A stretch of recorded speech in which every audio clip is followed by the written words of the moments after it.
want to have in your mindset.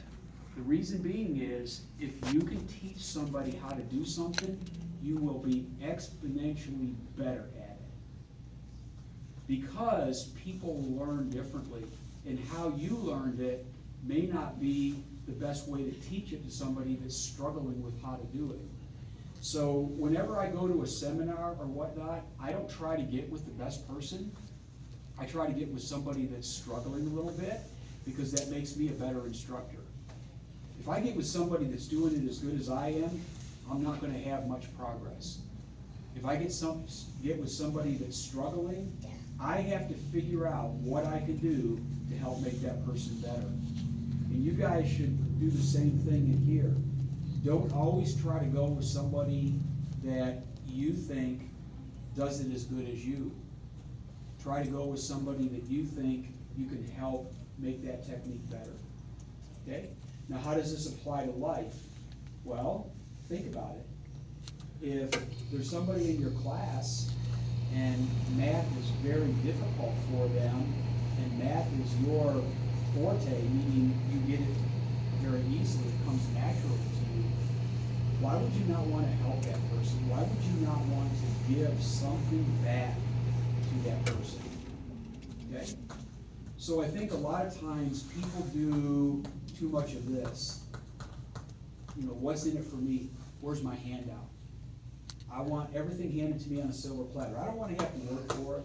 I want it to come easy, and that's not life. That's not life at all. Just the opposite. Some of the most difficult things that I have had to do in my life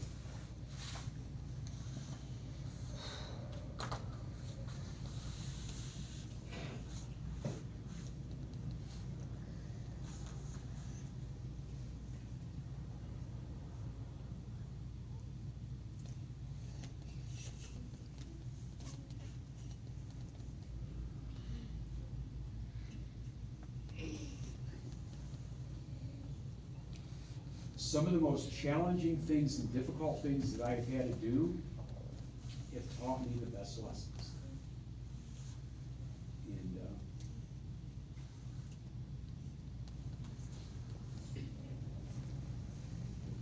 And we'll talk more about this at camp, and I'll share some stories with y'all, and help you to understand what I'm trying to get you to see. Okay? Is that fair? Okay. So, if anybody has a talent or something that they do really well and they ever want to share it, this is a good place to do it, because number one, you're safe. Number two, you're around people that enjoy being around you. And number three, it's an opportunity for you to give back and show somebody something. Okay? In this particular case, it was Newt showing us the nunchucks. Dresden.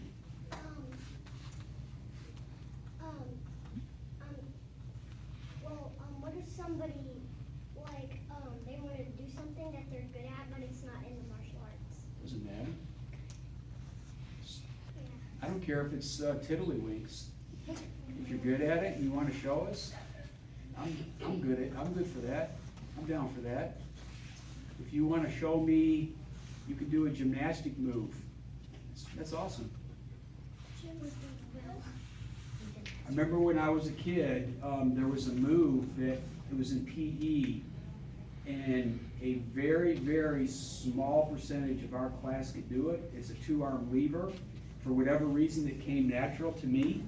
I don't know if I can do it now because I tore my rotator cuff in my shoulder, but I can try. Whoa. Oh my God. So that's something that, it was one of those things that it came natural for me and it was easy to do, but the vast majority of the guys in our PE class could not do that. It's just a matter of getting your arms right and balancing and whatnot. But it's an example of, it may take me a long time to learn how to do what he just did with those nunchucks. That was so awesome that you just did there. It's nothing different than what you did right there. It's just different.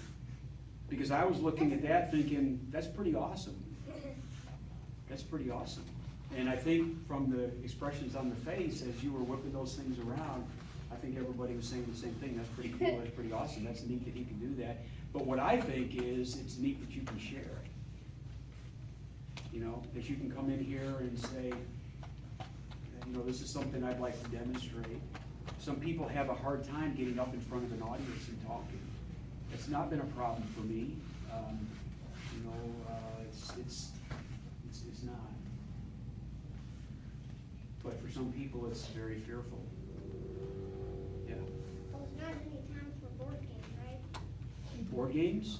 Because what if somebody's very good at a board game and they bring the board game?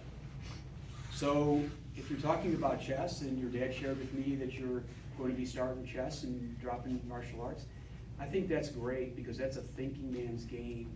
And there's a lot of strategy in chess, and that's kind of like martial arts in life. You have to have a plan, and you have to have strategy sometimes. Bruce Lee talked a lot about the science of fighting, and how he thinks that there's a lot of strategy that goes into being able to be successful in a fight. So if you want to bring chess and show us something, I'm okay with that. Board game's okay.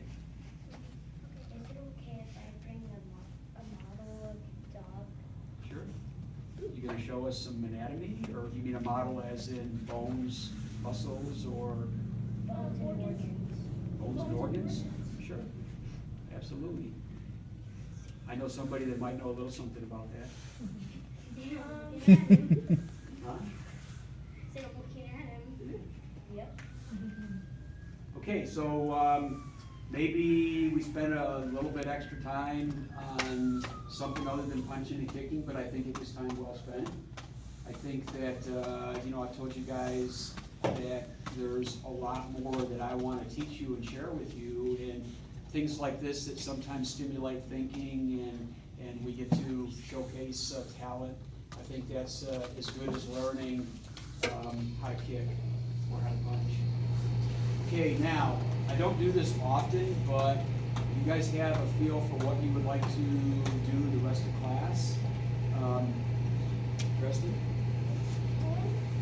I'm sorry? Rolling, okay. How many people want to get the octagon and roll? Oh, yeah.